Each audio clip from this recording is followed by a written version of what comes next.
দেশি প্রবাসী ভাই উদ্যোগ একটি কথা বলতে চাই। একটি সুন্দরী আপু আমাদের মাঝে তুলে ধরলো একটা জীবনের গল্প নিয়ে। আপুটি মা আছে, বাবা নাই, বাবা অনেক আগে মারা গেছে, ছোট একটা ভাই আছে।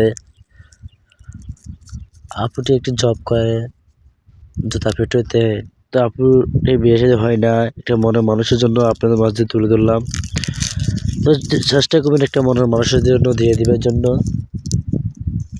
তো আপুটি আমাদের মোবাইলের মাঝে আসতে পারছে না, যে কোনো একটা সমস্যার কারণে, এই মোবাইলের সমস্যার কারণে আসতে পারছে না। তা আপুটির প্রায় ফোন দিলে বলছে ফোন ধরবে। আপুটির জীবনের গল্পগুলো আপনারা শুনবেন, আপুটির কাছে আসবার জন্য একটা মানুষ খুঁজে দেবেন। আপুটি কি বলে আপনার স্ক্রিনে আপুটার নম্বরটা দিয়ে থাকবে, আপুটার সাথে আপনারা যোগাযোগ করবেন।